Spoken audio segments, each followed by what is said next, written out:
Right. I don't have come all at once these videos, do they? I seem to do one about one subject and then 2 or 3 more drop in. Right, my mate with the burger van has had his evidence from the council who are taking him to court. What might be added is a completely pointless exercise anyway, because they've got the wrong name on the summons. So, even if they do get a verdict in their favour, which, given the magistrate, will probably be in their pocket, seems likely, it's utterly useless because they've taken the wrong person to court.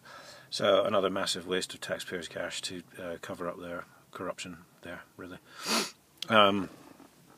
Anyway, I did a video a while back called, which was about this, called "So the council think they're coppers now," or something like that, whereby a chap called Ian Shaw had marched up to my mate's burger van, practically throwing someone out the way who was standing at the counter, demanded to know my mate's full name and etc. and so forth. And then he had apparently said, because my mate had said to him, and this was how it was relayed to me at the time, "What, are you a copper? I don't have to tell you anything."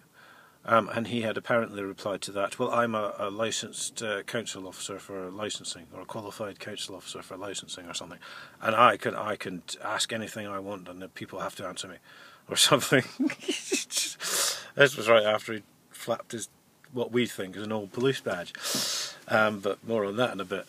And so he hadn't said that at all. So that's just another lie. So this is Ian Shaw. And I did think his name would come up again. He's the one running this prosecution, shall we call it?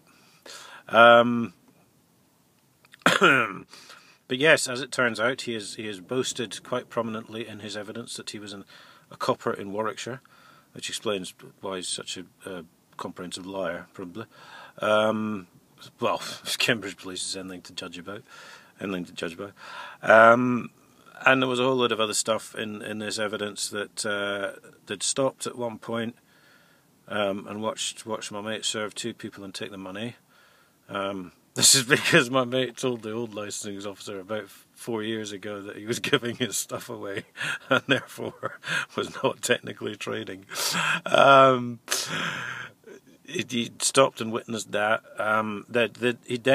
They'd come up to the van and he'd actually served them, obviously without realising who they were, and they bought a bacon roll, I think they said, for £2.70, and my mate said, "Well, that's wrong." He said, "Because for about 3 years they've been about £2.90.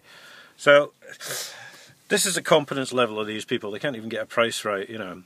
But this bacon roll was poorly wrapped in just a tissue and then put in a bag. And for some reason, he'd even noted there was a number on the bag for some reason. I don't know, he'd noted that down as evidence number 1 or something.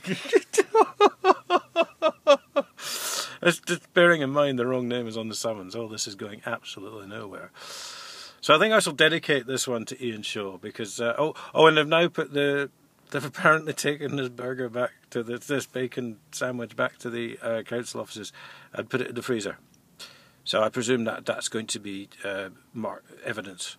They're going to bring a half defrosted 2-month-old bacon roll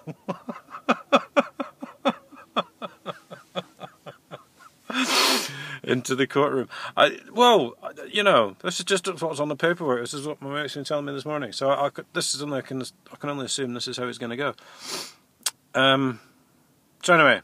Yes, I shall dedicate this one to Ian Shaw. I'd love to see some of his prosecutions when he was a copper, if he can't even get this right. Good God. Right, and I shall sign off because I want to get this uploaded quite quickly.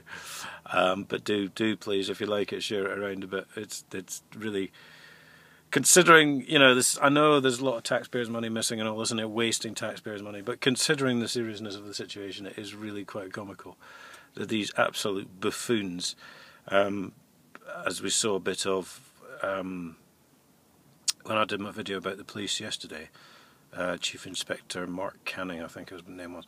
I mean, these people are supposed to be running the country, you know, and they can't even get the name right in the summons. I mean, it's quite shocking. But it does also raise the question, actually, it's quite an interesting question, as to how many more people have been illegally prosecuted because they've been unaware of the law. And especially as we saw last June, when you have a completely bent magistrate called Judge Chowdhury, who just ignores the fact that there's a year's evidence missing here, and ignores the fact the name's wrong on the warrant, and ignores this, and, you know... But anyway, I shall let you all ponder on that, because obviously I'm quite tied up dealing with just this one case at the minute. So I shall see you all later. Cheers.